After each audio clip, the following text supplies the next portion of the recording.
പറയാം, എൻ്റെ അനുഭവമാണ്. നിങ്ങൾക്ക് അനുഭവം ഉണ്ടോ എന്ന് എനിക്കറിയില്ലേ. ഉറക്കം വരാത്ത ചില സമയം ഉണ്ടാവും. എങ്ങനെ കിടന്നാലും ഉറക്കം വരൂല അല്ലേ. വെറുതെ ആലോചിച്ചിരിക്കും, തിരിഞ്ഞും മറിഞ്ഞും കിടന്ന് നിൽക്കുന്ന സമയം. ഈ 33 തങ്ങൾ പറഞ്ഞു കൊടുത്ത ഈ സംഭവം, 33 സുബ്ഹാനല്ലാഹയും 33 അൽഹംദുലില്ലയും 34 അല്ലാഹു അക്ബർ, ഇത് ചൊല്ലണം എന്നാണ് നബി തങ്ങൾ പറഞ്ഞു കൊടുക്കുന്നത്. എന്നാൽ നിങ്ങളുടെ ഈ ക്ഷീണം മാറും ഫാത്തിമ. നമ്മൾ കേട്ട ഹദീസാണ്, മുമ്പ് ചർച്ച ചെയ്തതാണിത്. എന്നാലും ഒന്ന് ഓർമ്മിപ്പിക്കുകയാണ്. എനിക്ക് സാധാരണ ഈ ദിക്റങ്ങ് ചൊല്ലിയാൽ പിന്നെ ഉറങ്ങാറാണ്. പിന്നെ ഒന്നും ആ ഒരു വിഷമം ഉണ്ടാവാറില്ല. അങ്ങനെ ഒന്നും കൂടി അങ്ങനെ തോന്നുകയാണെങ്കിൽ ഒരിക്കലൂടെ ചൊല്ലും സുബ്ഹാനല്ലാഹ് 33. ചിലപ്പോൾ ആ 33 പൂർത്തിയാണ് മുമ്പ് തന്നെ ഉറങ്ങിപ്പോയേക്കും. അങ്ങനെയാണെങ്കിൽ നേരെ വെളുക്കണ വരെ ആ സുബ്ഹാനല്ലാഹ് ചൊല്ലിയ കൂലി കിട്ടുകയും ചെയ്യും. അതൊരു കോളടിക്കണാണ്. നമ്മൾ എണ്ണം നിശ്ചയിച്ച് ഓതാൻ തുടങ്ങിയിട്ട് എൻ്റെ ഇടയ്ക്ക് ഉറങ്ങിപ്പോയാൽ നേരം വെളുക്കണവരെ അത് ഓതിയ കൂലി കിട്ടുന്നതാണ്. അപ്പം നിങ്ങൾക്കും വേണമെങ്കിൽ പരീക്ഷിച്ച് നോക്കാം. ഉറക്കം വരുന്നില്ലെങ്കിൽ 33 ഉറക്കം വന്നാലും ഇല്ലെങ്കിൽ ഇത് ചെല്ലൽ സുന്നത്താണേ. പക്ഷെ ഉറക്കം വരുന്നില്ലെങ്കിൽ ഒന്നും കൂടെ അങ്ങ് ചൊല്ലുക. മോളെ നിങ്ങൾ ഇദാ അവൈതുമാ മദ്ജഅകുമാ, മോളെ നിങ്ങളുടെ കിടപ്പറയിലേക്ക് നിങ്ങൾ വന്നാൽ, ആരായത്? രാജകുമാരിയായി ജീവിക്കേണ്ട ഒരു മോളോട്, സ്വർഗീയ പെണ്ണുങ്ങളുടെ നേതാവെന്ന് നബി തങ്ങൾ പറഞ്ഞ ഫാത്തിമ ബീവിയോട് ഒരു വേലക്കാരി വേണോ? വേണമെന്ന് ചോദിച്ചതിന് പകരം അത് വേണ്ട മോളെ, നിങ്ങൾക്ക് അതിനേക്കാളൊക്കെ ഏറ്റവും ഉന്നതമായ ഉചിതമായ മറ്റൊന്ന് ഞാൻ പറഞ്ഞു തരാം എന്ന് പറഞ്ഞിട്ട് നബി പറഞ്ഞു കൊടുത്ത വചനങ്ങൾ, നിങ്ങൾ കിടപ്പറയിലേക്ക് ചെന്നാൽ മോളെ നീയും നിന്റെ ഭർത്താവും ചൊല്ലണേ സുബ്ഹാനല്ലാഹ് 33. എന്താ സുബ്ഹാനല്ലാഹ് എന്ന് പറഞ്ഞാൽ? അല്ലാഹുവേ, നീ എല്ലാ പരിപൂർണതയും ഉള്ള ഒരു പടച്ചവനാണ്, ദൈവമാണ്, സർവേശ്വരനാണ്. നിനക്കൊരു ന്യൂനതയുമില്ല റബ്ബേ. ന്യൂനതകൾ ഞങ്ങൾ മനുഷ്യർക്കാണ്, നിനക്ക് ന്യൂനതയില്ല. അല്ലാഹു ഉറങ്ങുന്നില്ല, അല്ലാഹുവിന്റെ മറവിയില്ല, അല്ലാഹുവിന്റെ അറിവ് സർവവ്യാപിയാണ്, അല്ലാമുൽ ഗുയൂബാണ്, എല്ലാറ്റിനും കഴിയുന്ന സർവജ്ഞനായ സർവജ്ഞാനിയായ സർവശക്തനാണ് റബ്ബേ നീ. സുബ്ഹാനക്, അല്ലാഹുവേ നീ പരിശുദ്ധനാണ്. ഇത് 33. പിന്നെ പറയണം മോളെ അൽഹംദുലില്ലാഹ്, അല്ലാഹുവേ നിനക്കാണ് നന്ദി. ഒരു ദിവസം അധ്വാനിച്ച് നമ്മൾ പോയി കിടന്നുറങ്ങാം. നമ്മുടെ വീട്ടിൽ നിന്ന്, കിടപ്പറയിൽ നിന്ന് എഴുന്നേൽക്കാൻ കഴിയുന്നത് ഒരു അനുഗ്രഹമല്ലേ മുഅ്മിനെ? എത്ര രോഗികളുണ്ട് ബാക്ക് പെയിന് കൊണ്ടൊന്ന് ഇരിക്കാൻ കഴിയാത്തവർ. ഡോക്ടർമാർ വരണം അവരെ പിടിച്ചൊന്ന് ഇരുത്തണമെങ്കിൽ. നമ്മൾ ബെഡിൽ നിന്ന് എണീറ്റ് ഓടണില്ലേ? ബസ് പിടിക്കാൻ വേണ്ടി ഓടണില്ലേ? വിദ്യാനഗർ, ഇവരോട് നേരെ പോയ വിദ്യാനഗർക്ക് എത്തുക അല്ലേ? ഇങ്ങോട്ട് പോയാൽ മധൂർക്ക് പോകും അല്ലേ? പുളിയത്തെടുക്ക വിദ്യാനഗർ. അപ്പോൾ ഹൈവേ ഒന്നും കണ്ടിട്ട് തിരിയില്ല കേട്ടോ. ഒരു അഡ്രസ്സും കിട്ടുന്നില്ല. എവിടെയാ തിരിയേണ്ടത്, എവിടെയാ മറിയേണ്ടത്? റോഡൊക്കെ മാറിയില്ലേ? ഇൻഷാ അല്ലാഹ് നല്ലൊരു വലിയൊരു പദ്ധതിയാണ് വരുന്നത്. അത് പെട്ടെന്ന് സാധ്യമാകട്ടെ. നമുക്ക് ദ്വാരക്കാം. മരിക്കേണ്ട മുമ്പൊക്കെ ഒന്ന് കണ്ടു കിട്ടാൻ ആഗ്രഹമല്ലേ? നിങ്ങൾക്കൊക്കെ ആഗ്രഹമല്ലേ? നമ്മളൊക്കെ യാത്ര ചെയ്യുമ്പോഴിങ്ങനെ റബ്ബേ ഒരു നല്ല റോഡൊക്കെ ഉണ്ടെങ്കിൽ നമുക്ക് എത്ര പെട്ടെന്ന് ഓടിയെത്താമായിരുന്നു. യാത്ര ചെയ്ത് നമ്മൾ മലപ്പുറത്ത് നിന്ന് പുറപ്പെട്ട് ഇവിടെ എത്തണമെങ്കിൽ എൻ്റെ വഴിയിൽ റെയിൽവേ സ്റ്റേഷനിൽ വണ്ടി വെച്ചിട്ട് ട്രെയിൻ കയറിയിട്ടപ്പോൾ പോകുന്നത്. അല്ല ഞാൻ ഇവിടെ എത്തൂല, പരിപാടിക്ക് എത്താൻ കഴിയില്ല. അങ്ങനത്തെ ആ അവസ്ഥയിലല്ലേ. വലിയൊരു മാറ്റം, വലിയൊരു നമ്മുടെ മുഖച്ഛായ തന്നെ, നാടിൻ്റെ മുഖച്ഛായ തന്നെ മാറാൻ പോവുക. അപ്പോൾ നമ്മൾ ബസ് പിടിക്കാനും ഇതിലൊക്കെ ഓടുന്നില്ലേ, നടക്കണില്ലേ, നമ്മൾ യാത്ര ചെയ്യുന്നില്ലേ, എന്നിട്ട് വീട്ടിൽ വന്ന് കിടന്നുറങ്ങുകയാണ്. ആ ഒരു സമയം നമ്മൾ അള്ളാഹുവിനോട് എത്ര നന്ദി പറയണം. അന്ന് ഭക്ഷണം കഴിച്ചൂലേ? ഇന്നിപ്പോൾ ഭക്ഷണം കഴിക്കാത്ത ആൾക്കാരുണ്ടാവില്ല. എല്ലാവരും ഒരൽപ്പമെങ്കിലും വിശപ്പടക്കാവുന്ന ഭക്ഷണം എല്ലാവരും കിട്ടി. ആര് കഴിച്ചു? 6 ബില്യൺ ആളുകൾ ഇന്ന് ഭക്ഷണം കഴിച്ചു കഴിഞ്ഞു. ആലോചിച്ച് നോക്കി. നാളത്തെ ഭക്ഷണം അത് നാളെ കഴിക്കുന്നു. നമ്മുടെ നാട്ടിൽ, കേരളത്തിൽ മൊത്തം കൃഷി ചെയ്താൽ കേരളക്കാർക്ക് ഒരു ദിവസം കഴിക്കാനുള്ള ഭക്ഷണം തികയില്ല. അത് എവിടെ നിന്നാണ് ഈ ഭക്ഷണം, ഈ റിസ്ക് വരുന്നത്? എവിടെ നിന്നൊക്കെയാണ് പ്രൊഡക്ഷൻ നൽകുന്നത്? അള്ളാഹു ചെയ്യുന്ന വലിയ അനുഗ്രഹമല്ലേ ഇതൊക്കെ? ഒരു കൂട്ടർക്ക് തോന്നുന്ന കർഷകർ മുഴുവൻ തീരുമാനിച്ചു ഇനി കൃഷി ചെയ്യുന്നില്ല. പട്ടിണിയാവില്ലേ ലോകത്ത് മനുഷ്യന്മാർ? എത്ര രാജ്യങ്ങൾ എക്സ്പോർട്ടുമായി ഇമ്പോർട്ട് ചെയ്തിട്ട് ഭക്ഷണം കഴിക്കുന്നു വേറെ രാജ്യങ്ങളിൽ നിന്ന്. അവർക്ക് ഭക്ഷണം കിട്ടണം. എത്ര ക്വാണ്ടിറ്റി വെള്ളമാണെന്ന് ആൾക്കാർ ഇന്ന് കുടിച്ചിട്ടുണ്ടാവുക, എത്ര ക്വാണ്ടിറ്റി ഭക്ഷണമാണെന്ന് ചിലവായിട്ടുണ്ടാവുക. യാ അല്ലാഹ്, കിടക്കുമ്പോ പറയണ്ടേ അല്ലാഹുവേ നിനക്ക് സ്തുതി. ഫാത്തിമ നിങ്ങൾ പറയണേ അല്ലാഹുമ്മ ലക്കൽ ഹംദ് അൽഹംദുലില്ലാഹ് 33 പറയണേ. പിന്നെ 34 തവണ അല്ലാഹു അക്ബർ. ഇത് ചൊല്ലിയിട്ടേ മോളെ നിങ്ങൾ കിടക്കാവൂ. ഫാത്തിമ റളിയല്ലാഹു അൻഹ പറയുന്നു, ഞാനത് ചൊല്ലുമായിരുന്നു. എൻ്റെ ഭർത്താവ് അലി റളിയല്ലാഹു അൻഹുവും ചൊല്ലുമായിരുന്നു. ജമൽ യുദ്ധം നടക്കുന്ന അന്നുപോലും അലി റളിയല്ലാഹു അൻഹു മറന്നിട്ടില്ല എന്ന് പ്രത്യേകം എടുത്തു പറഞ്ഞിട്ടുണ്ട്. ഇത് മതി മോളെ, നിങ്ങൾക്ക് വേലക്കാരൊന്നും വേണ്ട. സുബ്ഹാനല്ലാഹ്. ഇന്നിപ്പോൾ വാഷിംഗ് മെഷീൻ എന്നൊക്കെ പറഞ്ഞാൽ അതൊരു വേലക്കാരൻ്റെ സ്ഥാനത്താണ് അല്ലേ? ഫ്രിഡ്ജ് എന്ന് പറഞ്ഞാലും വാഷിംഗ് മെഷീനും ഗ്രൈൻഡറും മിക്സറും ജ്യൂസറും ഒക്കെ ഒരു പണിയെടുക്കുന്ന ആളെ സ്ഥാനത്തല്ലേ? സുബ്ഹാനല്ലാഹ്. അള്ളാഹുവിന് എത്ര നമ്മൾ നന്ദി ചെയ്യണം. എന്നാലും നമ്മൾ ഇല്ല ഇല്ല ഇല്ല എന്ന് തന്നെ പറയണത്. ഉള്ളതിനൊരു നന്ദി നമ്മുടെ നാവിന്ന് വരാൻ വലിയ പ്രയാസമാണ്. ഇല്ലല്ലോ എന്ന് ആലോചിക്കണത്. ആശുപത്രി കിടക്കുന്ന ഒരു മുതലാളി കാണും, അയാൾ വിചാരിക്കും, റബ്ബേ എന്റെ സമ്പത്ത് മുഴുവൻ അവരെടുത്തോട്ടെ, എനിക്കൊന്ന് ഇറങ്ങി നടക്കാനുള്ള ആരോഗ്യം കിട്ടിയാൽ മതിയായിരുന്നു. ആ ഒരാളെപ്പോലെ അബ്ദുൽ മലിക് ബിൻ മർവാൻ, അദ്ദേഹം മരിക്കുമ്പോഴേ ഡ്രസ്സ് അലക്കുന്ന ഒരാളെ കണ്ടു. ധോബി എന്നയാളെ പറയാം, ഇവിടെ എന്താ നമ്മൾ പറയാ, അലക്കുന്നല്ലേ ധോബി, വസ്ത്രം അലക്കുന്ന ഒരാൾ. അബ്ദുൽ മലിക് ബിൻ മർവാൻ ചൈന വരെ നീളുന്ന രാജ്യങ്ങളുടെ ഭരണാധികാരിയായിരുന്നു. മരിക്കുമ്പോ അദ്ദേഹം പറയാ, യാ ലൈതനി കുൻതു ഗസ്സാല. ആ വസ്ത്രമലക്കുന്ന ധോബിയെ പോലെ ഈ അബ്ദുൽ മലിക് ബിൻ മർവാൻ ആയിരുന്നെങ്കിൽ, എനിക്ക് രാജാധികാരം വേണ്ട, അവന്റെ ആരോഗ്യം എനിക്ക് തരുമോ പടച്ചോനെ, എനിക്ക് ജീവിതത്തിലേക്കൊന്ന് തിരിച്ചു പോകാനാണ്. നമ്മൾ വിചാരിക്കും പൈസ വലുത്, പൈസയെക്കാളും ഏറ്റവും വലുതാണ് നമ്മുടെ ആരോഗ്യം. ഇതിനൊക്കെ റബ്ബിനോട് നന്ദി പറയണ്ടേ? മോളെ, നിങ്ങൾ അള്ളാഹുവിനോട് നന്ദി പറയണേ. ഉറങ്ങുമ്പോ 33 സുബ്ഹാനല്ലയും 33 അൽഹംദുലില്ലയും 34 അല്ലാഹു അക്ബറും. നമുക്കത് ചൊല്ലാൻ വല്ല പ്രയാസമുണ്ടോ? ഒന്ന് ചൊല്ലണേ. ഇന്ന് മുതൽ പ്രാക്ടീസ് ചെയ്തേക്ക്. കുട്ടികൾക്കൊക്കെ ചൊല്ലിക്കൊടുക്കുക. ചിലപ്പോൾ അത് ചൊല്ലി പകുതിയാകുമ്പോൾ തന്നെ ഉറങ്ങിപ്പോയി എന്ന് വരും. ആയിക്കോട്ടെ, അതിന് കുഴപ്പമില്ല. ചൊല്ലാതെ ഉറങ്ങരുത്. ഇൻഷാ അല്ലാഹ്. തീരുമാനിച്ചില്ലേ? തീരുമാനിച്ചവരൊക്കെ ഒന്ന് കൈപൊക്കിയട്ടെ. മാഷാ അല്ലാ, മാഷാ അല്ലാ. നമ്മുടെ സദസ്സിലേക്ക് നമ്മുടെ സംഘാടകർ നിങ്ങൾ എന്തെങ്കിലും സംഭാവന ചെയ്യണേ എന്ന് പറഞ്ഞ് വരുന്നുണ്ടേ. ഇവിടെ ബക്കറ്റൊന്നും ഇല്ലേ? ഉണ്ടോ? വരും ഇൻഷാ അല്ലാ. വേഗം ആയിക്കോട്ടെ ഇൻഷാ അല്ലാ. നിർത്താനായോ? കുറച്ചും കൂടെ ഇൻഷാ അല്ലാ. ഒന്ന് എഴുന്നേറ്റ് നിന്ന്, ഭക്ഷണത്തിന് വെള്ളം കുടിക്കാൻ പോലും നിന്നിട്ടില്ല.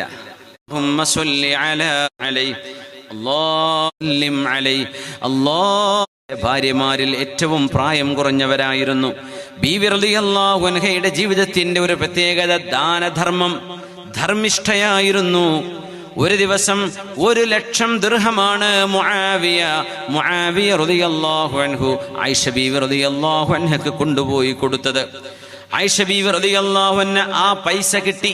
അന്ന് മുആവിയ തങ്ങളുടെ ഭരണമാണ്, തങ്ങളുടെയൊക്കെ വഫാത്തിന് ശേഷം. 1,00,000 ദിർഹം. 1,00,000 ദിർഹം എന്ന് പറഞ്ഞാൽ എത്രയായിരിക്കും? 1,00,000 വെള്ളി നാണയമാണത്.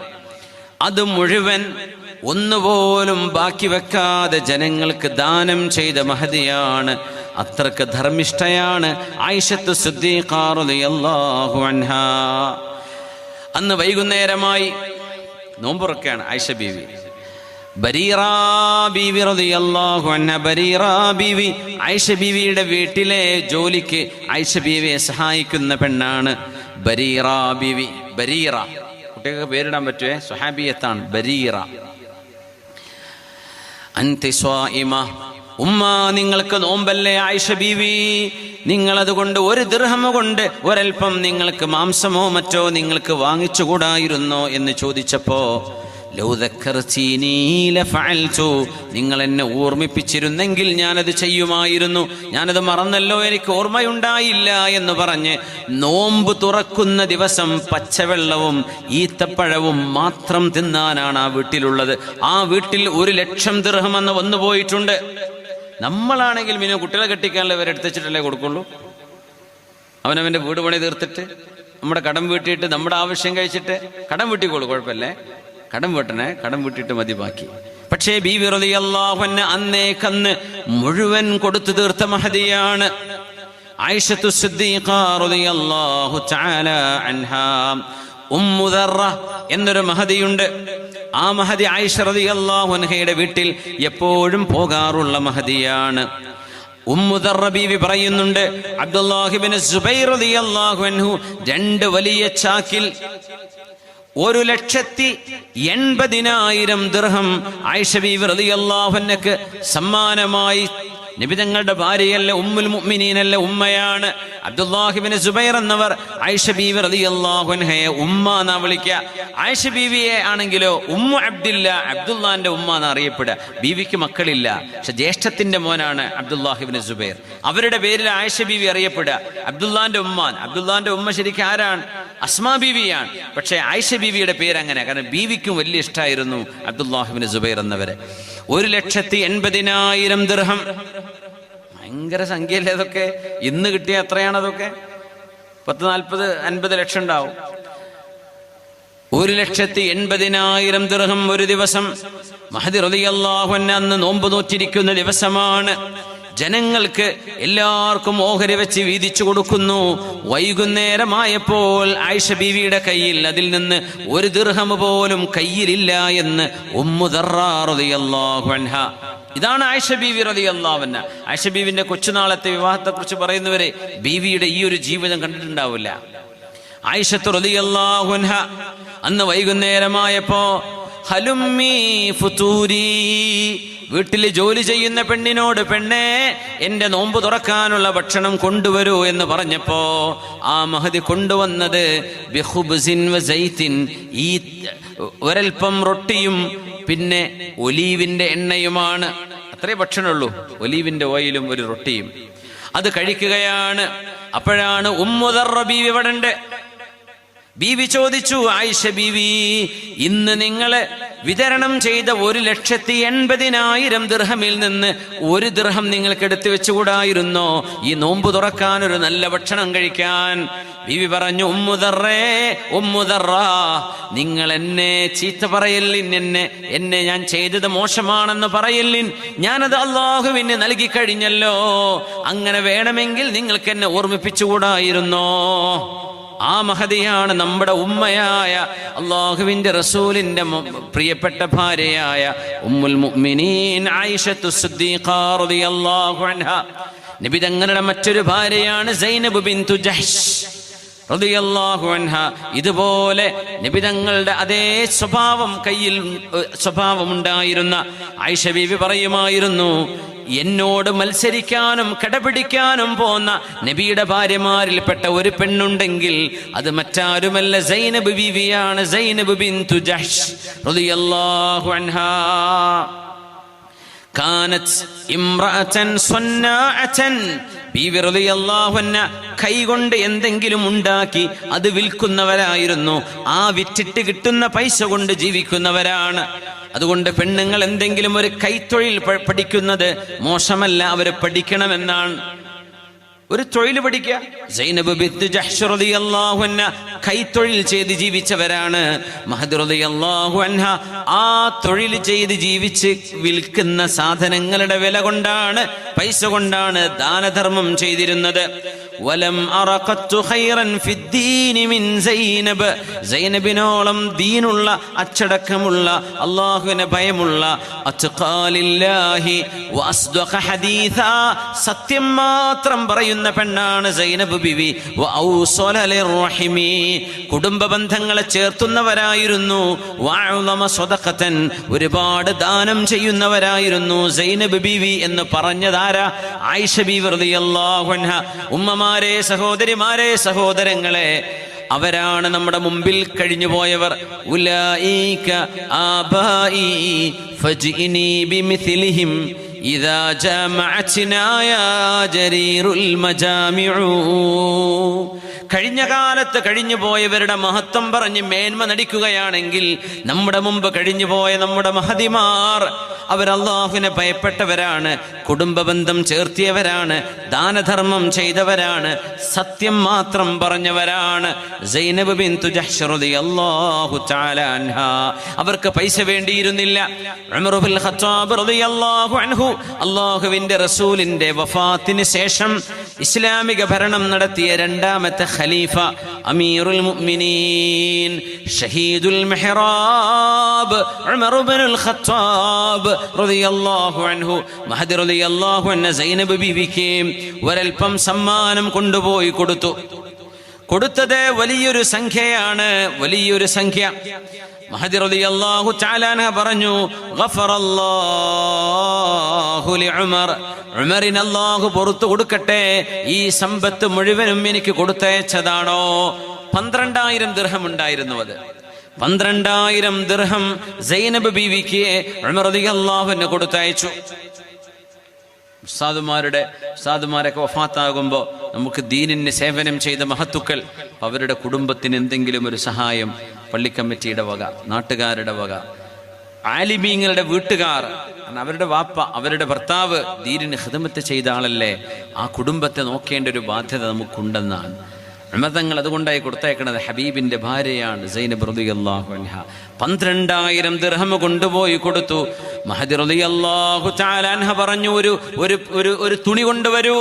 ആ തുണിയിൽ ഇതെല്ലാം ചൊരിഞ്ഞു. അപ്പോ ബീവിയെ സഹായിക്കാൻ അവിടെയുള്ള ഒരു പെണ്ണാണ് ബർസ ബീവി റളിയല്ലാഹു അൻഹ. ബർസ നല്ലൊരു മഹദിയുടെ പേരാണ്. പെൺകുട്ടിയൊക്കെ കുറെ പേര് ഇന്ന് കിട്ടൂട്ടോ, അങ്ങനെ എഴുതിച്ചോളി, ഞാൻ മറന്നുപോയേ, നിങ്ങൾ വേണമെങ്കിൽ എഴുതിച്ചോളൂ. ബർസ ബീവി റളിയല്ലാഹു അൻഹ. ബർസ ബീവി റളിയല്ലാഹു തആല അൻഹ. ഉസ്മാനെ എഴുതി വെച്ചോട്ടോ. ഇടക്കിടക്ക് ഉസ്താദെ പെൺകുഞ്ഞിന്റെ പേര് എന്ന് പറഞ്ഞ് എനിക്ക് മെസ്സേജ് വിടുന്ന ആളാണ്. അപ്പൊ എഴുതി വെച്ചോട്ടോ ഇപ്പൊ തന്നെ. നമ്മളെ ബഷീർ കട വന്നിട്ടുണ്ട്, ഇരിക്കുന്നുണ്ട്. നമ്മളെ ദുബൈയിലെ പഴയ കാലത്തെ സുഹൃത്താണ്. മാഷാ അല്ലാഹ്. വേറെയും നമ്മുടെ അബുദാബിയിലെ ദുബൈയിലെ സുഹൃത്തുക്കളൊക്കെ നമ്മുടെ പരിസരത്തിരിക്കുന്നുണ്ട്. മാഷാ അല്ലാഹ്, മാഷാ അല്ലാഹ്, അലം വസഹല. കുറെ ആളുകളുണ്ട്, അൽഹംദുലില്ലാഹ്. അപ്പോ ബർസ ബീവി റളിയല്ലാഹു അൻഹ സൈനബ് റളിയല്ലാഹു അൻഹയുടെ കൂടെ ഇത് ഓഹരി വെക്കാണ്. അങ്ങനെ ബീവി റളിയല്ലാഹു അൻഹ ഒരു തുണിയിൽ വന്നിട്ട് അതിൽ ചൊരിയാൻ വേണ്ടി പറഞ്ഞു. 12,000 ദിർഹം, 12,000 കോയിനുകളാണത്, 12,000 കോയിനുകൾ. എന്നിട്ട് ബീവി അതിന്റെ മീതെ ഒരു തുണി വെച്ചു. എന്നിട്ട് പറഞ്ഞു, ബർസ നിങ്ങളുടെ കൈയിട്ടിട്ടൊരു പിടി അങ്ങ് വാരൂ, അത് ഇവിടെ കൊണ്ടുപോയി കൊടുക്കും. അടുത്ത പിടി ഈ വീട്ടുകാർക്ക്, അടുത്തത് ഇങ്ങോട്ട്, അങ്ങനെ എല്ലാം ഇങ്ങോട്ട് കൊടുത്തു തീർത്തപ്പോ ബർസ ബീവി റളിയല്ലാഹു അൻഹ പറഞ്ഞു, ഉമ്മാ സൈനബ് ബീവി, ഞാനും ഒരുപാട് കടമുള്ള ആളാണ്. മഹദി പറയാ, എനിക്കൊരുപാട് ബുദ്ധിമുട്ടുണ്ടല്ലോ, എനിക്കും എന്തെങ്കിലും ഇതിൽ നിന്ന് മിച്ചമുണ്ടോ, എനിക്ക് തരാനുണ്ടോ? ബീവി പറഞ്ഞു, മോളെ നീ പറയണ്ടേ, എല്ലാം കൊടുത്തു കഴിഞ്ഞില്ലേ. അങ്ങനെ തുണിയെടുത്ത് കൊട്ടാൻ വേണ്ടി പറഞ്ഞു. തുണിയെടുത്ത് കൊട്ടി നോക്കുമ്പോ അതിന്റെ താഴെ 85 ദിർഹം ഉണ്ടായിരുന്നു, 85 നാണയങ്ങൾ. അത് നീ എടുത്തോ എന്ന് പറഞ്ഞു ബീവി. ഒരു പൈസ പോലും എടുത്തില്ല എന്ന് മാത്രമല്ല, സൈനബ് റളിയല്ലാഹുവിന് ദുആ ചെയ്തു, അല്ലാഹുവേ ഇനിയൊരു തവണ ഉമറിന്റെ ദാനം, ഇനി ഒരു തവണ എനിക്ക് പൈസ കിട്ടുന്നതിന്റെ മുമ്പ് എന്നെ നീ മരിപ്പിച്ചേക്കണമേ എന്ന് ദുആ ചെയ്ത പെണ്ണാണ്, മഹദിയാണ് സൈനബ് ബിൻതു ജഹ്ഷ് റളിയല്ലാഹു അൻഹ എന്ന നമ്മുടെ ഹബീബിന്റെ ഭാര്യ, നമ്മുടെ ഉമ്മയാണത്. അല്ലാഹുവിലേക്ക് കൈയുയർത്തിയിട്ട് പറയുന്നു, അല്ലാഹുമ്മ ലാ യുദ്രിഖിനി അതാഉ ഉമറിൻ ബഅദ ആമി ഹാദാ. പറഞ്ഞ പോലെ അടുത്ത കൊല്ലം മഹദി മരിക്കുകയും ചെയ്തു റളിയല്ലാഹു അൻഹ. അത്രമേൽ പൈസയ്ക്ക് വേണ്ടി ജീവിച്ചവരല്ല. എത്രയോ ഭാര്യമാർ, എനിക്ക് കാസർഗോഡ് ജില്ലയിലെ ഒരു കഥ എനിക്കറിയാം. ഞാൻ അറിയുന്നൊരു സുഹൃത്ത്, അദ്ദേഹത്തിന്റെ ബിസിനസ് പൊട്ടിയപ്പോ അമ്മോശം പറഞ്ഞു, എന്നാ എൻ്റെ മകളെ നീ തൊലാക്ക് ചൊല്ലി തന്നക്ക്, നിന്റെ കൂടെ ജീവിക്കാൻ ഞാൻ വിടുന്നില്ല. എന്തൊരു സങ്കടാണ്. നല്ല പൈസക്കാരനായിരുന്നു കല്യാണം കഴിച്ചപ്പോ. ചെറുപ്പക്കാരനാണ്, ഈ പുതിയാപ്പിള ചെറുപ്പക്കാരൻ. എനിക്ക് 35 വയസ്സൊക്കെ ആവുന്നുണ്ടാവുള്ളൂ. ഇപ്പോ കല്യാണം കഴിക്കുമ്പോൾ നല്ല സമ്പത്തുണ്ട്, അറിവുണ്ട്, ഇൽമുണ്ട്, ദീൻ പഠിച്ച ആളാണ്, കച്ചവടക്കാരൻ ആണ്. അങ്ങനെ വിവാഹമോചനം നടന്നു എന്നതാണ് ഇതിന്റെ സങ്കടം. മോചനം നടന്നു. ഇപ്പൊ ഏതായാലും ഒരു അകന്നാ ജീവിക്കുന്നത്. തുലാക്കായിട്ടുണ്ടോ ഇല്ലെന്ന് എനിക്കറിയില്ല. പക്ഷെ അതിന് കാരണം പറഞ്ഞത് ഇതാ, ബിസിനസ് പൊട്ടിയില്ലേ, അതുകൊണ്ട് നമ്മളെ കൂടെ ഇങ്ങനെ കെടാപിടിക്കുന്ന ഒരു സ്ഥാനത്ത് നിന്ന് പോയില്ലേ. ഇപ്പൊ ആള് താഴെയല്ലേ, ഞങ്ങള് മേലല്ലേ. ആര്? പെണ്ണിന്റെ വാപ്പയും വീട്ടുകാരും. ഇപ്പോൾ അദ്ദേഹം നല്ല ബിസിനസ്സൊക്കെ ചെയ്ത് ദുബൈയിൽ വലിയൊരു ബിസിനസ്സൊക്കെ ചെയ്തുകൊണ്ടിരിക്കുകയാണ്. അയാൾക്കൊരു വാശിയായി, എന്നാ അമ്മോശനെ കാട്ടിക്കൊടുക്കണമല്ലോ. ഞാൻ മിസ്കീനായത് കൊണ്ടല്ല ഇപ്പോൾ ഈ വിവാഹബന്ധം വരെ മുറിച്ചു മാറ്റിയത്. അള്ളാഹു ബർക്കത്ത് കൊടുത്തു, വലിയ കച്ചവടം നടക്കുന്നുണ്ട്. ഇനി പഴയ കുടുംബം തിരിച്ചെടുക്കുമല്ലോ എന്ന് എനിക്കറിയില്ലേ. പക്ഷെ ഞാൻ പറയാം, ഇതൊരു വല്ലാത്ത ദുരന്തമല്ലേ. നമ്മൾ ഒരാളെ സ്നേഹിക്കുന്നത്, ഈ പൈസ എന്ന് പറഞ്ഞാൽ വരും പോകും. നമ്മുടെ മനസ്സും നമ്മുടെ സ്നേഹവും നമ്മൾ ചേർത്ത് പിടിക്കുന്നതും ഇതല്ലേ മനുഷ്യത്വം. പൈസയാണോ ജീവിതം എന്ന് പറഞ്ഞാൽ? ഭർത്താക്കന്മാരുടെ കയ്യിൽ പൈസ ഉണ്ടെങ്കിൽ നല്ല സ്വഭാവമുള്ള കുടുംബം, പൈസങ്ങ് തീർന്നോ പിന്നെ പെണ്ണുങ്ങളുടെ സ്വഭാവം മാറും. ഗൾഫിലാണെങ്കിൽ പറയും ഇങ്ങോട്ട് പോരി, നമുക്ക് ദാരിദ്ര്യമാണെങ്കിൽ ദാരിദ്ര്യം കഞ്ഞി കുടിച്ച് ജീവിക്കുക, അങ്ങോട്ട് വരി, നമുക്ക് ഒരുമിച്ച് ജീവിക്കല്ലേ. ആ പഞ്ചാര വർത്താനം കേട്ട് വൃത്താവങ്ങാൻ ഇവിടെ വന്ന് നിന്നു. ഗതികേട് കൊണ്ട് ഒരു ജോലിയും കിട്ടാതെ നടന്നാൽ ആരെങ്ങളോട് വരാൻ പറഞ്ഞെന്ന് ചോദിക്കും. അവൾ തന്നെ നിങ്ങൾക്ക് എവിടേക്കെങ്കിലും പോയി വല്ല പൈസ ഉണ്ടാക്കി വന്നൂടെ മനുഷ്യ, ഇവിടെ ഇരുന്നിട്ട് എന്താ കാര്യം, മുഖത്തോട് മുഖം നോക്കിയിരുന്നിട്ട്. അവൾ തന്നെ പറഞ്ഞത് ഇങ്ങോട്ട് പോരി, നമുക്ക് ഒരുമിച്ച് ജീവിക്കാം. പട്ടിണിയാണെങ്കിൽ പട്ടിണി, പിന്നെ അതൊക്കെ മറക്കും മനുഷ്യൻ. വഖുലിഖൽ ഇൻസാനു അജൂല, മനുഷ്യൻ ധൃതി പിടിച്ച് കാര്യങ്ങൾ ചെയ്യുന്ന ആളാണ് ഖുർആൻ പറഞ്ഞു. പിന്നെ പറഞ്ഞു വഖുലിഖൽ ഇൻസാനു ദഈഫ, മനുഷ്യൻ ദുർബലനാണ്. പിന്നെ പറഞ്ഞു ലഖനൂദ് ഇന്നൽ ഇൻസാന ലിറബ്ബിഹി ലഖനൂദ്, മനുഷ്യൻ നന്ദിയില്ലാത്തവനാണ്. നമ്മൾ അങ്ങനെയൊന്നും ആവരുതേ എന്ന് പറയാണ്. മഹദിയായ ഹഫ്സ ബീവി റളിയല്ലാഹു അൻഹയെ നമ്മൾ അറിയണം. മഹത് ചരിത്രം രചിച്ച മഹദിമാരിൽ ഒരാൾ. ഇതാരുടെ മോളാണെന്നറിയുമോ? ആരെക്കുറിച്ചാണോ പ്രവാചകർ പറഞ്ഞത്? ഉമറേ, നിങ്ങളൊരു വഴിയിലൂടെ വരുന്നു എന്നിരിക്കട്ടെ, പിശാച്ച് ആ വഴിയിലൂടെ നിങ്ങൾക്ക് എതിര് മുഖാമുഖം വരുന്നുണ്ടെങ്കിൽ നിങ്ങളെ കണ്ടാൽ പിശാച്ച് വഴിമാറിപ്പോകും.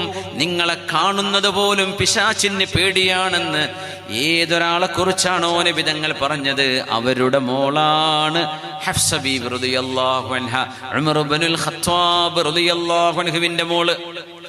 ഹഫ്സ ബീവി റളിയല്ലാഹു തആല അൻഹയും അല്ലാഹുവിന്റെ റസൂലും തമ്മിൽ കുടുംബജീവിതത്തിൽ ചെറിയൊരു പ്രശ്നം സംഭവിച്ചിട്ട് ഹഫ്സ ബീവി റളിയല്ലാഹു അൻഹയെ ത്വലാഖ് ചൊല്ലുന്നിടത്തേക്ക് വിഷയമെത്തി.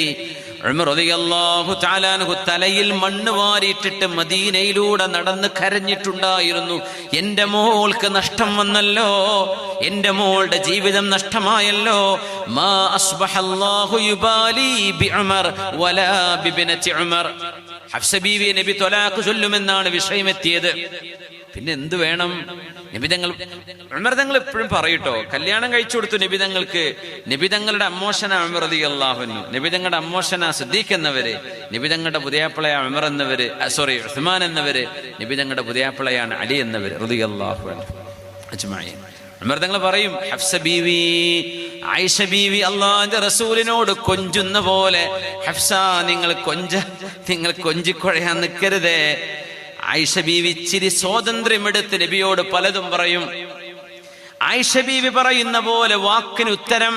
ആയിഷ ബീവി അങ്ങനെ തങ്ങളോട് പലതും പറയും സല്ലല്ലാഹു അലൈഹി വസല്ലം. ഒന്നും വിഷമായിട്ടല്ല, പക്ഷെ ബീവി ആ ഒരു ഫ്രീഡം കാണിക്കും. ഞാൻ ബന്ധങ്ങൾ വരുമ്പോൾ ഏതൊരു ബൈക്ക് വരെ ചക്കൻ പോകുന്നത് കണ്ടു. എൻ്റെ ബാക്കിൽ ബോൺ ടു ബി ഫ്രീ എന്നാണ് എഴുതിയത്. അങ്ങ് ആലോചിച്ചു, ടീഷർട്ടിന്റെ ബാക്കിൽ എഴുതി കൊടുത്തത് ബോൺ ടു ബി ഫ്രീ, സ്വതന്ത്രനാവാൻ വേണ്ടി ജനിച്ച ആളാണ്. എന്താണ് അവ ഉദ്ദേശിച്ചത്? സ്കൂളിൽ പോകുന്നുണ്ടാവില്ല ചിലപ്പോൾ. ഞാൻ സ്വതന്ത്രം എന്ന് പറഞ്ഞ് നടക്കുകയായിരിക്കും ചിലപ്പോൾ. എനിക്ക് ഒരു നിയമവും വേണ്ട, ഞാൻ ഔട്ട് ലോ, അങ്ങനെ ഉണ്ടാവില്ല. എനിക്ക് നിയമമൊന്നും ബാധകല്ല, അങ്ങനത്തെ ആൾ. Born to be free, freedom കിട്ടാൻ വേണ്ടി ജനിച്ചതാണ്. ആ കുട്ടി അറിഞ്ഞിട്ടുണ്ടാവില്ല കേട്ടോ, പാവം. പക്ഷെ അവന്റെ ടീഷർട്ടിന്റെ ബാക്കിൽ, മുമ്പിൽ ആരോ ഓടിക്കുന്നുണ്ട്, ബാക്കിൽ ഈ കുട്ടി ഇരിക്കുകയാണ്. അപ്പൊ ടീഷർട്ടിന്റെ ബാക്കിൽ കണ്ടതാ, കോഴിക്കോട് ജില്ലയിൽ എവിടെയാണ് എന്ന് കണ്ടത്. ഏതായിരിക്കട്ടെ, ആ ക്യാപ്ഷൻസ് ഒക്കെ ഭയങ്കര ഡേഞ്ചറാണ്. ചില ഫ്രീഡം എന്ന് പറയുന്നത് ഡേഞ്ചറാണ്. അവർക്ക് അറിയാത്തത് കൊണ്ടാണ് എന്തായി ഫ്രീഡം. നമ്മളിപ്പോൾ ഇവിടെ തോന്നിയ പോലെ വണ്ടി ഓടിക്കാം, റൈറ്റ് ടു ലെഫ്റ്റ് ഒന്നും നോക്കണ്ട, സൈഡ് കൊടുക്കണ്ട, സിഗ്നൽ ഇടണ്ട, റെഡ് സിഗ്നൽ നിർത്തണ്ട, നമ്മളൊക്കെ ഫ്രീഡം ആഘോഷിക്കുക എന്ന് പറഞ്ഞാൽ എന്തായിരിക്കും റോഡിന്റെ അവസ്ഥ? അവിടെ മരണമല്ലേ ഉണ്ടാവുള്ളൂ. എല്ലാവരും ഫ്രീഡം ആസ്വദിക്കാൻ നിന്ന ഒരു നിയമം വരുന്നൊരു സ്ട്രക്ചറാണ്, ഒരു ഓർഗനൈസേഷനാണ്. നല്ലതാ. ഇരിക്കട്ടെ, നമ്മുടെ വിഷയം അതല്ല. ആയിഷ ബീവി റളിയല്ലാഹു അൻഹ ഇച്ചിരി ഫ്രീഡം, അവിടെ നിന്ന് നമ്മൾ ആലോചിച്ചു പോയത്. ആയിഷ റളിയല്ലാഹു അൻഹ ഇച്ചിരി സ്വാതന്ത്ര്യം എടുത്ത് നബി തങ്ങളോട് പെരുമാറും. അപ്പൊ അന്ന് രാത്രി നബി തങ്ങൾ സല്ലല്ലാഹു അലൈഹി വസല്ലം കൂടെ വിരിപ്പിൽ കിടക്കുന്നുണ്ടോ ഇല്ലേ എന്ന് ആയിഷ ബീവിക്ക് ഒരു സംശയം. അപ്പൊ നബി എങ്ങനെ തപ്പി നോക്കുക. അപ്പൊ രാത്രി ഇരുട്ടാണ്, അന്ന് വെളിച്ചല്ല, കല്ലൊക്കെ ഉരസിയിട്ട് വേണം കത്തിക്കാൻ. ലൈറ്റും ഇതൊന്നും സ്വിച്ചൊന്നും ഇല്ലല്ലോ. അപ്പൊ ആയിഷ ബീവിക്ക് സംശയം, നബി വീട്ടിൽ നിന്ന് എഴുന്നേറ്റ് പോയോ, തൊട്ടപ്പുറത്ത് നബി തങ്ങളുടെ ഭാര്യയുണ്ടല്ലോ, അവരുടെ അടുത്തേക്ക് പോയോ എന്ന് സംശയം. അങ്ങനെ ബീവി റളിയല്ലാഹു അൻഹ നബി തങ്ങൾ ഇങ്ങനെ തപ്പി നോക്കുകയാണ്. തപ്പി നോക്കുമ്പോൾ നബിയുടെ കണ്ണിൽ, മുഖത്താണ് ആയിഷ ബീവിന്റെ കൈ തട്ടിയത്. അപ്പൊ തങ്ങൾ ഉണർന്നു സല്ലല്ലാഹു. തങ്ങൾ അവിടെ ഇരിക്കുന്നുണ്ട്. അപ്പൊ ഈ തപ്പല് കണ്ടപ്പോ നബി തങ്ങൾ ചോദിച്ചു, ആയിഷ, നിങ്ങളുടെ ശൈത്താൻ അടുത്ത് വന്നല്ലേ എന്ന് പറഞ്ഞാല് നബി പോയിക്കണെന്ന് ഇങ്ങനെ നിങ്ങളുടെ മനസ്സിലാരോ പറഞ്ഞെന്നല്ലേ?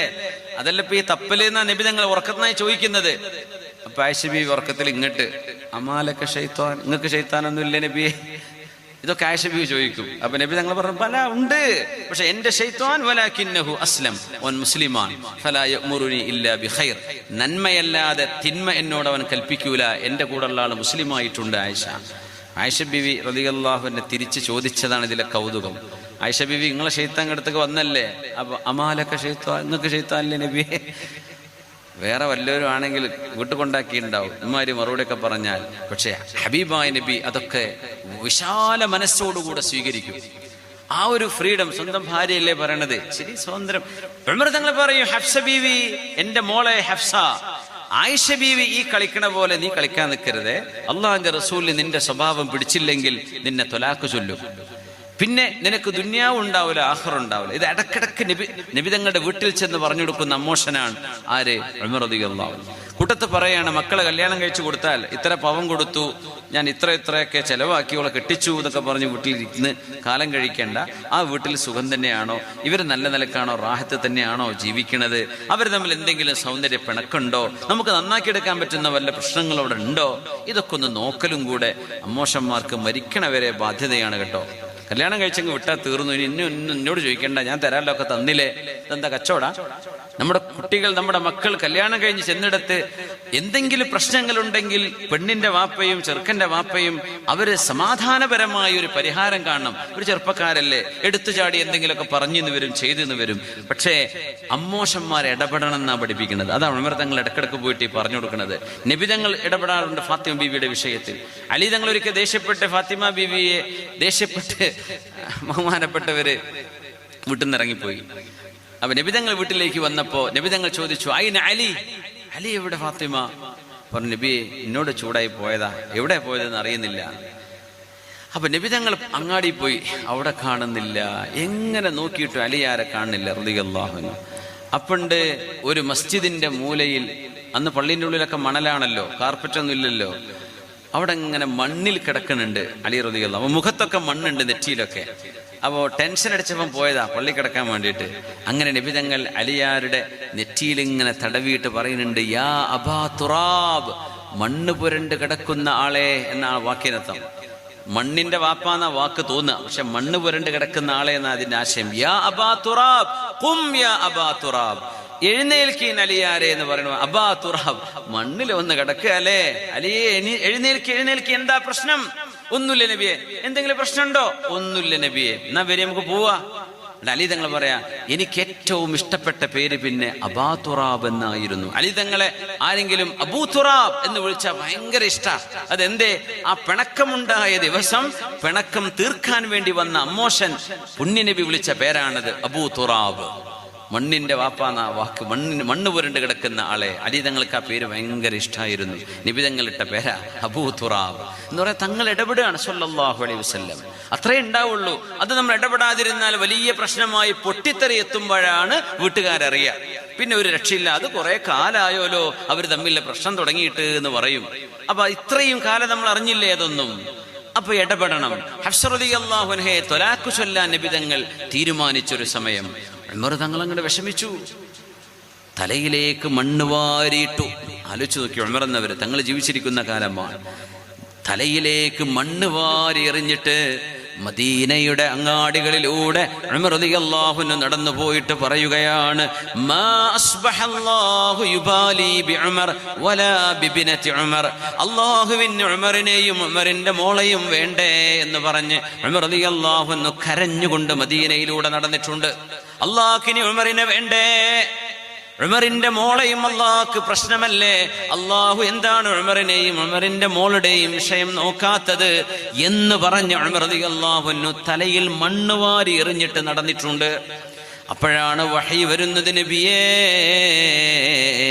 ഇന്നല്ലാഹ യഅ്മുറുക അൻ തുറാജിഅ ഹഫ്സ ഫഇന്നഹാ സവ്വാമത്തുൻ ഖവ്വാമ വഇന്നഹാ സൗജതുക ഫിൽ ജന്ന. നബിയേ, ഹഫ്സയെ നിങ്ങൾ തിരിച്ചെടുക്കണമേ, ഹഫ്സയെ ജീവിതത്തിലേക്ക് തിരിച്ചെടുക്കണമേ. കാരണം ഫഇന്നഹാ സവ്വാമത്തുൻ ഖവ്വാമ. അങ്ങയോടുള്ള പെരുമാറ്റത്തിൽ എന്തെങ്കിലും പ്രശ്നങ്ങൾ ഉണ്ടെങ്കിൽ തന്നെ അവരൊരുപാട് നിസ്കരിക്കുന്നവരാണ്, അവരൊരുപാട് നോമ്പെടുക്കുന്നവരാണ്. വഇന്നഹാ സൗജതുക ഫിൽ ജന്ന. അങ്ങയുടെ സ്വർഗത്തിലെ സഹധർമ്മിണിയാണ്, അങ്ങയുടെ സ്വർഗത്തിലെ ഭാര്യയാണ് ഹഫ്സ എന്ന് പറഞ്ഞ് ഹഫ്സ റളിയല്ലാഹു അൻഹയെ അല്ലാഹുവിന്റെ ഹബീബ് സ്വല്ലല്ലാഹു അലൈഹി വസല്ലം തിരിച്ചു വിളിച്ചിട്ടുണ്ട് സ്വല്ലല്ലാഹു അലൈഹി വസല്ലം. കാരണം പറഞ്ഞത്, ചെറുപ്പക്കാരിയാണെങ്കിലും ഒരുപാട് സുന്നത്ത് നോമ്പെടുത്തിരുന്നവർ. റമളാൻ നോമ്പെടുക്കുന്നവർക്ക് സവ്വാമ എന്നും പറയില്ല, എല്ലാവരും എടുക്കണല്ലേ നോമ്പ്, റമളാൻ നോമ്പ്. റമളാൻ അല്ലാത്ത സമയത്ത് സുന്നത്തായ നോമ്പുകൾ ധാരാളം എടുത്തിരുന്നവരാണ് മഹദിയായ ഹഫ്സ ബീവി. ഖവ്വാമ, രാത്രി എല്ലാവരും ഉറങ്ങുമ്പോൾ എഴുന്നേറ്റ് നിന്ന് അല്ലാഹുവിന് നിസ്കരിക്കുന്നവരാണ്, പ്രാർത്ഥനയിൽ മുഴുകുന്നവരാണ്, ആരാധന ചെയ്യുന്നവരാണ് ഹഫ്സ ബീവി റളിയല്ലാഹു അൻഹ. മൊബൈലും പിടിച്ചിരിക്കല്ല, യൂട്യൂബും കണ്ടിരിക്കല്ല, അനാവശ്യമായ ചാറ്റിങ്ങിലല്ല, പിന്നെയോ അല്ലാഹുമായുള്ള കണക്ഷൻ, അല്ലാഹുമായുള്ള കണക്ടിവിറ്റി സുദൃഢമാക്കുന്ന പണിയാണ് മഹദിയായ ഹഫ്സ ബീവി റളിയല്ലാഹു അൻഹക്ക്. അതുകാരണം നബിയെ, ഹഫ്സ ബീവിയെ നിങ്ങൾ തിരിച്ചെടുക്കണമേ എന്ന് അല്ലാഹു കാരണം പറഞ്ഞത്. അവർ നിസ്കരിക്കുന്നവരാണ്, ധാരാളം നോമ്പെടുക്കുന്നവരാണ്. അത് കാരണം അവർ അങ്ങയുടെ സ്വർഗത്തിലെ ഭാര്യയാണ് നബിയെ എന്ന് അഷ്റഫുൽ ഖൽക്കിന് വേണ്ടി അല്ലാഹുവിന്റെ മലക്ക് ജിബ്രീൽ അലൈഹിസ്സലാം. ഇത് മാതൃകയാണ്. പെണ്ണുങ്ങളെ, വെറുതെ ഫോണും പിടിച്ചിരുന്ന് അനാവശ്യ വർത്തമാനം പറഞ്ഞ് സമയം കളയല്ലേ. അല്ലാഹു സുബ്ഹാനഹു വ തആല നമ്മുടെയൊക്കെ ജീവിതത്തിൽ ഒരുപാട് നന്മകൾ ചെയ്യാൻ അല്ലാഹു തൗഫീക്ക് ചെയ്യട്ടെ. ആമീൻ. ആയിഷ ബീവിയുടെ ജ്യേഷ്ഠത്തിയുണ്ട്, ലോകപ്രസിദ്ധയായ മഹദിയാണ്. അബ്ദുല്ലാഹി ഇബ്നു സുബൈർ എന്നവരുടെ ഉമ്മയാണത്. ഉർവത്ത് ഇബ്നു സുബൈർ എന്നവരുടെ ഉമ്മ മുസ്അബ് ഇബ്നു സുബൈർ, മുസ്അബ് ഇബ്നു ഉമൈർ എന്നവരുണ്ട്, മുസ്അബ് ഇബ്നു സുബൈറുണ്ട്. അവരുടെയൊക്കെ ഉമ്മയാണ് സിദ്ദീഖ് എന്നവരുടെ മോള്. ആയിഷ ബീവിയുടെ ജ്യേഷ്ഠത്തിയാണ് അസ്മാഉ ബിൻത് അബീ ബക്കർ റളിയല്ലാഹു അൻഹാ. അസ്മാഉ ബിൻത് അബീ ബക്കർ കയ്യിൽ കിട്ടുന്നത് മുഴുവനും സ്വന്തം അനുജത്തിയെ പോലെ ആയിഷ ബീവിയെ പോലെ സ്വതക്ക ചെയ്തിരുന്ന മഹദി. പക്ഷെ ആയിഷ ബീവിയുടെയും അസ്മാ ബീവിയുടെയും ഉമ്മ രണ്ടും രണ്ടാണ്, രണ്ട് ഉമ്മമാരാണ്. പക്ഷെ വാപ്പ ഒന്നാണ്, സിദ്ദീഖ് റളിയല്ലാഹു അൻഹു. മാ റഅയ്തു ഇംറഅതൈൻ ഖത്തു അജ്വദ മിൻ ആയിഷ വ അസ്മാ. അസ്മാ ബീവിയെക്കാളും ആയിഷ ബീവിയെക്കാളും നന്നായി ദാനം ചെയ്യുന്ന പെണ്ണുങ്ങളെ ഞാൻ കണ്ടിട്ടില്ല എന്ന് പറഞ്ഞത് അബ്ദുല്ലാഹി ഇബ്നു സയ്യിദ് റഹ്മത്തുള്ളാഹി അലൈഹി താബിഈയാണ്. അത്രയും ആയിഷ ബീവിയുടെ പ്രത്യേകത, കുറച്ച് പൈസ കിട്ടിയാൽ അത് ഇങ്ങനെ ഒരു സംഖ്യയാവണ വരെ ആയിഷ ബീവി ഒരുമിച്ച് കൂട്ടും. വലിയൊരു സംഖ്യയായാൽ അങ്ങോട്ട് കൊടുത്തു ഒഴിവാക്കും, പാവപ്പെട്ടവരെ കണ്ടായി കൊടുക്കും. അസ്മാ ബീവി അങ്ങനെയല്ല, കിട്ടുന്നത് അപ്പോൾ തന്നെ കൊടുത്തു വിട്ടും. എത്രയാണോ കിട്ടുന്നത് അത് അങ്ങനെ അങ്ങ് കൊടുത്തു വിട്ടും. യാ അല്ലാഹ്. 5000 മുതൽ 6000 വരെ പൈസ മഹാനായ സിദ്ദീഖ് എന്നവരുടെ മോള് അസ്മാ ബീവി റളിയല്ലാഹു അൻഹ 6000 ദിർഹം അവരുടെ കയ്യിലേക്ക് വന്നത് മുഴുവൻ ഒരു ദിവസം ചെലവഴിച്ച ചരിത്രമുണ്ട്. അത്രേ വന്നുള്ളൂ, അങ്ങ് കൊടുത്തു. അസ്മാ റളിയല്ലാഹു അൻഹ അവർക്കെന്തെങ്കിലും ഒരു രോഗം വന്നാൽ അസ്മാ ബീവി ചെയ്യുന്നത് ആദ്യം, അന്ന് അടിമകളുണ്ട്, അടിമച്ചന്തയുണ്ട്, അടിമകളെ പോയി മോചിപ്പിക്കും, അവർക്ക് സ്വാതന്ത്ര്യം വാങ്ങിച്ചു കൊടുക്കും. ഒരടിമയെ വാങ്ങിക്കണമെങ്കിൽ മിനിമം 40,000 50,000 ദിർഹം കൊടുക്കണം. അതങ്ങ് ഫ്രീ ആയിട്ട് അവരെ വാങ്ങിച്ചു കൊണ്ടുവന്ന് വീട്ടിൽ ജോലി എടുക്കാനാ, അവരെ കൊണ്ട് പണിയെടുപ്പിക്കാനാ അന്നത്തെ കാലം അതാ. പക്ഷെ അസ്മാ ബീവി ചെയ്യ എന്താണെന്നറിയോ, അവരെ പൈസ കൊടുത്ത് വാങ്ങിക്കും, എന്നിട്ട് പറയും നിനക്ക് ഞാൻ സ്വാതന്ത്ര്യം തന്നു പടച്ചവനെ ഉദ്ദേശിച്ച്, നീ പൊയ്ക്കോ, നീ നിന്റെ സ്വതന്ത്ര ജീവിതം നീ ഇനി മുതൽ അടിമയല്ല. ഇതാണ് ഇത്ഖ് എന്ന് പറയാ, അടിമമോചനം ചെയ്യാം. ഇസ്ലാമിൽ പലതിനും അടിമമോചനം പരിഹാരമാണ്. ഒരാളെ സത്യം ചെയ്ത് പറഞ്ഞു വല്ലാഹി ഞാൻ കോഴി തിന്നൂല, ഉദാഹരണം പറയാം, വല്ലാഹി ഞാൻ ഐസ്ക്രീം തിന്നൂല, ഒരു ഉദാഹരണം പറയാം, എന്നിട്ട് ഐസ്ക്രീം തിന്നു എന്ന് വിചാരിക്കുക. വല്ലാഹി പറഞ്ഞിട്ട് തിന്നാൽ 3 ദിവസം നോമ്പെടുക്കണം. അതിനു മുമ്പ് ഒരടിമയെ മോചിപ്പിക്കണം. ഇന്ന് അടിമകളൊന്നുമില്ലല്ലോ. അടുത്ത ഓപ്ഷൻ 3 നോമ്പെടുക്കണം, 3 ദിവസം തുടർച്ചയായിട്ട്. എന്തേ? അള്ളാന്റെ പേര് പറഞ്ഞ് സത്യം ചെയ്തതിനെതിരെ ചെയ്തില്ലേ, അതിന്റെ പ്രായശ്ചിത്തം അതാ. പക്ഷെ അതിന്റെ ഒന്നാമത്തെ ഓപ്ഷൻ അടിമമോചനമാണ്, അടിമയെ മോചിപ്പിക്കുക. പിന്നെ മിസ്കിന്മാർക്ക് ഭക്ഷണം കൊടുക്കുക. 3 ദിവസം നോമ്പെടുക്കാനും പറ്റാത്ത ആള് 60 മിസ്കിന്മാർക്ക് ഭക്ഷണം കൊടുക്കേണ്ടി വരും. ആ ഒരു രീതി, ഓരോന്നിലും പ്രായശ്ചിത്തം എന്താ? അടിമകളെ മോചിപ്പിക്കല. ബീവി റളിയല്ലാഹു അൻഹ തലവേദനയുണ്ടായപ്പോൾ എന്ന് പറഞ്ഞു അല്ലാമ ഇബ്നു അബി മുലൈക ഇത് റിപ്പോർട്ട് ചെയ്തു. അവർക്ക് തലവേദന വന്നപ്പോ കൈ നെറ്റിയിൽ വെച്ചുകൊണ്ട് മഹദി പറയാൻ, ബിദംബി, ഞാൻ ചെയ്തു പോയ തെറ്റുകൊണ്ടാവണം അല്ലാഹു എനിക്ക് പരീക്ഷണം തന്നത്. വമാ യഗ്ഫിറുഹു അല്ലാഹു അക്സർ, എന്റെ പടച്ച തമ്പുരാൻ ഒരുപാട് എനിക്ക് മാപ്പ് നൽകുന്നുണ്ട്. ഞാൻ ഈ ചെയ്തത് കൊണ്ട് അല്ലാഹു ഈ ഞാൻ ചെയ്ത തെറ്റുകൊണ്ടാവണം എനിക്ക് തലവേദന വന്നത് എന്ന്. ഒരു പ്രയാസം വരുമ്പോ നമ്മൾ ചെയ്ത തെറ്റുകൊണ്ടാണോ എന്ന് തിരിച്ചറിവ് അസ്മാ ബീവി പഠിപ്പിച്ചതാണ് റളിയല്ലാഹു തആല അൻഹ. നിങ്ങൾക്കറിയുമോ ഉമ്മു ശരീക്ക് ഗസിയ ബിൻതു ജാബിർ ഇബ്നു ഹകീം റളിയല്ലാഹു അൻഹ, അവരെ ശിക്ഷിച്ചിരുന്ന ആളുകൾ അവർ കാരണം ഇസ്ലാം സ്വീകരിച്ചു എന്നതാണ് അത്ഭുതം. ഇത് സ്വഹാബിയത്തായ വനിതയാണ് ഉമ്മു ശരീക്ക് റളിയല്ലാഹു അൻഹ. ഉമ്മു ശരീക്ക് ഗസിയ ബീവി. ഗസിയ അത് നല്ലൊരു പേരാ, ഗസിയ. ഉസ്മാനോ എഴുതിക്കോ, ഗസിയ. ഗസിയ ബീവി റളിയല്ലാഹു അൻഹ. ഗസിയ ബീവി റളിയല്ലാഹു അൻഹ, ഉമ്മു ശരീക്ക് ഗസിയ റളിയല്ലാഹു അൻഹ ഇസ്ലാം സ്വീകരിച്ചു. അവരെന്ന് മക്കയിലാണ്. അപ്പൊ അവരുടെ കുടുംബം ഒരു വലിയ കുടുംബമാണ്. അപ്പോ അന്നത്തെ മക്കയിലെ പ്രമാണിമാർ ബീവിയെ ശിക്ഷിക്കുകയാണ്. അവരുടെ ഭർത്താവ് മദീനയിലേക്ക് ഹിജ്റ പോയിട്ടുണ്ട്. വാപ്പ ഇസ്ലാം സ്വീകരിച്ചിരുന്നില്ല, ഉമ്മ ഇസ്ലാം സ്വീകരിച്ചു പിന്നീട്. പക്ഷെ ഇവര് അന്ന് ഒറ്റക്കാണ്. അന്ന് ഈ പെണ്ണിനെ, പാവം പെണ്ണിനെ അവര് പറഞ്ഞു, നിന്നെ ഞങ്ങൾ മദീന വരെ ആക്കിത്തരാം, നീ പോയിക്കോ, നിന്നെ ഞങ്ങൾക്ക് ശിക്ഷിക്കാൻ പറ്റാത്തത് കൊണ്ടല്ല, പക്ഷെ നിന്റെ കുടുംബം ഇച്ചിരി തറവാടുള്ള കുടുംബമാണ്, അതുകൊണ്ട് നിന്നെ ഞങ്ങൾ കൈവെക്കൂല എന്ന് പറഞ്ഞു. എന്നിട്ട് പറഞ്ഞു ഒട്ടകപ്പുറത്ത് കയറെന്ന് പറഞ്ഞു. ആ മഹദി പറയാ, ഒരു തുണി പോലും അതിന് വിരിച്ചു തരാതെ പച്ച ഒട്ടകത്തിന്റെ ആ ഒരു രോമത്തിന്റെ മുകളിൽ ഞാൻ ഇരുന്ന് 15 ദിവസം എടുത്തിട്ട് മദീനയിലേക്ക് എത്തുകയാണ്. മരുഭൂമിയിൽ പോകുമ്പോ ആദ്യത്തെ 3 ദിവസം കുടിക്കാനോ തിന്നാനോ ഒന്നും ഈ മഹദിക്ക് കൊടുത്തില്ല. ഇവര് കൂടെ പോകുന്ന ആൾക്കാര് അവര് അവിശ്വാസികളായിരുന്നു. മഹദി പറയാ, നട്ടുച്ച നേരത്ത് എന്റെ ഒട്ടകത്തെ വെയിലത്ത് നിർത്തി ഇവരെന്ത് ചെയ്യും? ഒരു മരത്തിന്റെ തണലിൽ പോയി വിശ്രമിക്കും. ഞാൻ വെയിൽ കൊള്ളും. 3 ദിവസമായി തളർന്നിരിക്കുകയാണ് ഞാൻ. അവർക്ക് വെള്ളമുണ്ട്, എനിക്ക് കുടിക്കാൻ തരൂല. 3 ദിവസം ഞാൻ പിടിച്ചു നിന്നു. മഹദി പറയാ റളിയല്ലാഹു അൻഹ, ഗസിയ ബീവി റളിയല്ലാഹു, അല്ലാഹുവിന്റെ ഒരു സഹായം വന്നു. ആ സഹായം കണ്ടപ്പോഴാണ് ഇവർ അത്ഭുതപ്പെട്ടത്. ബീവി പറയാ, അങ്ങനെ ഞാൻ തളർന്നിങ്ങനെ ഒട്ടകപ്പുറത്ത് ഇങ്ങനെ തലതാഴ്ച കിടക്കാണ്. എന്റെ പെരടിയിൽ എന്തോ ഒരു തണുപ്പ് എനിക്ക് അനുഭവപ്പെട്ടു. ഞാൻ തലപൊക്കി നോക്കുമ്പോ ഒരു ചെറിയ പാത്രം പോലോത്തത്, ദൽവുൻ ഫീഹാ മാ, അതിൽ വെള്ളമുണ്ട്, എന്റെ മുമ്പിലേക്ക് ഇറങ്ങി വന്നതാ. ഞാൻ ഇച്ചിരി വെള്ളം കുടിച്ചു, അപ്പോഴേക്കും അത് കയറിപ്പോയി. കുറച്ചു കഴിഞ്ഞ് വീണ്ടും താഴ്ന്നു വന്നു, ഞാൻ കുടിച്ചു. ദാഹം തീരും മുമ്പ് അത് മേലോട്ട് പോയി. ഇവര് ഉറങ്ങാണ് ഇവിടെ ഒരു മരത്തിന്റെ താഴെ. നട്ടുച്ച നേരത്ത് ഈ മഹദിയെ ഒട്ടകപ്പുറത്ത് നിർത്തിയിട്ടവർ ചെയ്ത പണിയാണത്. പക്ഷെ അല്ലാഹു അവർക്ക് വെള്ളം കൊടുത്തു. 3ാമത്തെ തവണയും വന്നു, ആ ചെറിയ കൊച്ചു പാത്രം ഇറങ്ങി വന്നു. ആ വെള്ളം മഹദി കുടിച്ചു. 4ാമത്തെ തവണയും 5ാമതും വന്നു. മഹദി പറയാം, ഞാൻ എന്റെ ദേഹത്തേക്ക് കണ്ട് വെള്ളമൊഴിച്ചു. ഞാനങ്ങ് നനഞ്ഞു. എനിക്ക് വലിയ ക്ഷീണുണ്ടായിരുന്നു. തലയിലേക്ക് വെള്ളമൊഴിച്ചു, ശരീരമാകും വെള്ളം കൊണ്ട് കുളിച്ചു. അപ്പോഴാണ് ഇവർ ഇറങ്ങി വരുന്നത്, ഉണർന്നു വരുന്നത്. അവര് പറഞ്ഞു, ഗസിയ, നീ ഞങ്ങളുടെ പാനപാത്രം അഴിച്ച് നീ വെള്ളമെടുത്ത് കുടിച്ചു, കുളിച്ചല്ലേ എന്ന് ചോദിച്ചു. വല്ലാഹി മാ ഫഅൽത്, അല്ലാഹുവിനെ തന്നെയാണ് സത്യം, ഞാനത് ചെയ്തിട്ടില്ല. ഞങ്ങളുടെ വെള്ളം നീ എങ്ങാൻ എടുത്ത് കുടിച്ച്, ഈ ഒട്ടകപ്പുറത്ത് നിന്നെ ഞങ്ങൾ കെട്ടിയിട്ടതാണ്, നീ താഴെ ഇറങ്ങി വന്ന് ഞങ്ങളുടെ വെള്ളം എടുത്ത് കുടിച്ച് തീർത്തല്ലേ. അതാണ് സംഭവിച്ചതെങ്കിൽ ഈ മരുഭൂമിയിൽ നിന്നെ ഞങ്ങൾ കഷ്ണം കഷ്ണങ്ങളാക്കി വെട്ടി നുറുക്കുമെന്ന് പറഞ്ഞു. അച്ഛനെ ബി പറഞ്ഞു, നിങ്ങളുടെ വെള്ളം നിങ്ങൾ പോയി നോക്കൂ, ഞാൻ ഇവിടെ നിന്ന് ഇറങ്ങിയിട്ടില്ല എന്ന് പറഞ്ഞു. അവർ ചെന്ന് നോക്കുമ്പോ ആ വെള്ളം അങ്ങനെ തന്നെ ഉണ്ട്. അവരുടെ ലഗേജിനൊന്നും പറ്റിയിട്ടില്ല. അവർ ചോദിച്ചത് എന്താണ്, പിന്നെ എന്താ സംഭവിച്ചത്? മഹദി പറഞ്ഞു, എനിക്ക് ഇങ്ങനെ വെള്ളം ആകാശലോകത്ത് നിന്ന് എന്റെ മുമ്പിലേക്ക് ഇറങ്ങി വന്ന അനുഭവം എനിക്കുണ്ടായി. ആ വെള്ളമാണ് ഈ കാണുന്നത്. അവര് പറഞ്ഞു, ഇന്ന ദീനകി ലഖൈർ, അങ്ങനെയെങ്കിൽ നീ വിശ്വസിക്കുന്ന ദീൻ സത്യമാണല്ലോ, അതിലൊരർത്ഥമുണ്ടല്ലോ.